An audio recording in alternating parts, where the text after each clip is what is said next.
According to psychologists, it takes 21 days to learn a new habit. And it might take even longer to unlearn a bad one. Today on My Journey, we bring you a very interesting guest. And we tell you we'll always bring you people who are purposeful about taking up this wealth creation journey.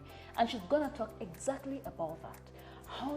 What she has learned through the journey, how to learn and unlearn bad money habits, because it is very important for this wealth creation journey to be very successful. Welcome, Tessie. Hi. Thank you for having me, Maureen. Thank you for even accepting this call. It has taken a while. Asante. Don't worry. We are here now. Karibu sana. So tell us, what do you do at Centonomy? So I handle PR and comms at Centonomy. I'm the PR and communication manager. So internally, externally, digital marketing. That's what I love doing. That's what excites me. So yeah. Wow. Okay. I remember when you just came in and we were, of course, all receiving your email address. And when I typed Tessie, I'm like, I have this name somewhere. And you know, that's when I figured you had done 101. Yeah, I did. And I think I did 101 at a very crucial time in my life. One, because actually I had interacted with Centonomy a lot more before. But at that point, I had gone through a phase where I felt like personally, I think I need to take up a course that will help me organize my finances. So one is, at least I had planned for it. Like you said, I'm organized and planned. I plan most of the things I'd want to do. And usually I do that around my birthday, which is November. Guys, I want gifts. So around November last year, I wrote down that one of the things I want to do around my finances was sign up for a course that will help me understand how to manage them better. And doing my research, of course, like I said, I had already interacted with Centonomy. I knew that was the company that I would want to probably sign up to do the course. So I wrote down, do a financial course, Centonomy. I didn't even know there are 20. I didn't know there's Campus, Career Hub, 101, Entrepreneur. I didn't know. But when I said I have to do this, I started saving up for it. So I met an interesting person who, when I shared my journey and my interest in just wanting to learn about my finances, they decided to sponsor me for the class. That's after, even on the open day, I decided to take a risk, or is it just decided to throw myself into the deep end and participated on social media and got like a partial scholarship. So I think the journey was interesting for me. I think it felt like the right time. Wait, you mean you got a partial scholarship to take up 101? Yes. So this is what happened. Waidaka, I think, announced that if you tweet or if you do a story on Instagram or photos and tag Centonomy, you have an opportunity to win a scholarship. And that's what I did. I said, I've been saving up for this thing. If I reduce it by this amount of money, that would be a huge deal for me. So when I did it and they announced and my name was there, I'm like, wow, okay, I didn't expect this.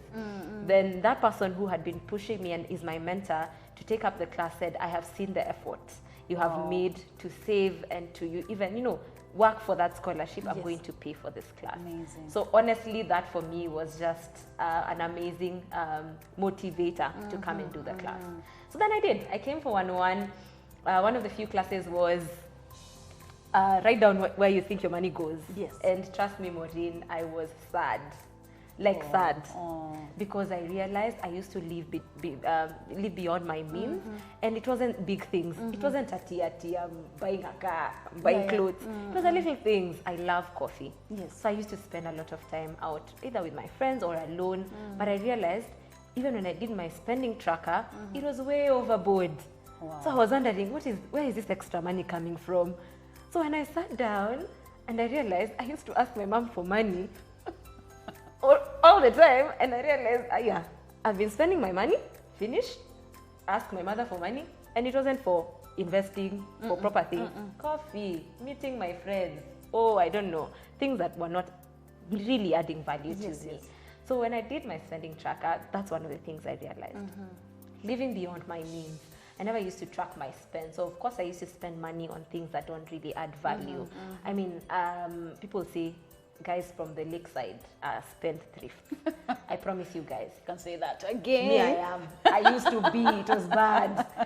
Until I realized, if you have a budget, you will not spend too much beyond your means. So I started budgeting. Wow. From the class, I started budgeting and saying, you know, I don't need to get rid of my appetite for coffee too completely. Let me say I'm going to go to a coffee place 3 times a month or 4 times.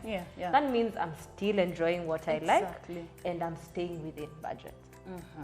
So that was budgeting. Then spending, tracking my spend. So at the end of the month, I go back and say, I had said I'm going to go to 3. Did I go to 5? Did I go to 10? Tessie, you need to reduce it. Or you overspend here, even when the need arises. How do you make sure such emergencies are covered for? So spending, tracking my spend, budgeting, and living within my means are the 3 biggest learnings for me. Personal. And that means your friends, because you're a very social being. I've noticed. And of course your friends, you still have to retain your friends, but in a more how do you want to say responsible, because you are not irresponsible, but in a more sort of organized way. Yes, that's true, Maureen. And let me tell you, with people my age, because I know you, I don't know if you would relate, but with people my age, what are you trying to have say, a lot of don't worry, you have a lot of pressure to fit in, and it's not fit in at I'm asking you, let's go to, you know, to Indonesia for a holiday. It's the little things. I want us to hang out this weekend. You don't have the money, you have to borrow. I've learned now to say no. I've had friends who say, we're going for a road trip, we need to spend this amount of money, and I honestly tell them, I don't have that amount of money.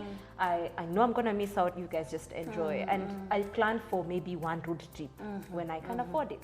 So I've learned to say no, and not disrespect people, and not also sound like you know, they start looking at you like someone who's unataka kujieka in a place where you're doing well, and you know, you're organized, and I just try to tell them I won't manage. I promise you I don't have that kind of money, and I would like to plan for it. So next time, can we plan 10 months before, a year before, so that it's in my budget, and I know I am it's within my means. So I've learned to have friends who understand also.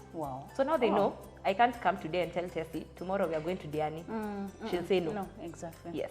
So I've learned to have friends who respect that, and I also respect that I can't do that to my friends also. Money is a very tricky subject, even with friends our age. And my age now is very tricky because we are sort of growing into a space where we're becoming independent and starting to get into families. So people are really trying to figure themselves out. And money can be very tricky around that stage. So yeah, I have friends. I mean, my friends understand. We understand each other on a very good level now. And I feel like if you don't get me in terms of my money journey or my money decisions, I mean, it's very easy to, it's okay to disagree, you know? That's pretty interesting. And even as you tell us your journey, I picked a lot of why, understanding your purpose. Because look at her story from the word go. She decided, I need to change this kind of habits. And you decided to write it down. And usually what happens when you start focusing on that, the world kind of conspires towards that. So your mentor comes up and decides to sponsor you. Your friends sort of start understanding who you are, because they know you're a very purposeful person and you're very intentional. So it's all about understanding your why. Wealth creation is about understanding why you need to do some of the things you're doing. Why are you saving, for example? Why do you want to even invest? Tessie realized that she was she was going beyond her income and going all the way to borrow. And that is what happens to most of us. Want to go out for drinks? My friend, I'll call my friend, they'll lend me some money and we'll go out to drink. And that is debt, increasing debt. Tessie, that was very inspiring. Thank you But so did much. I tell you she's the most organized person in the office?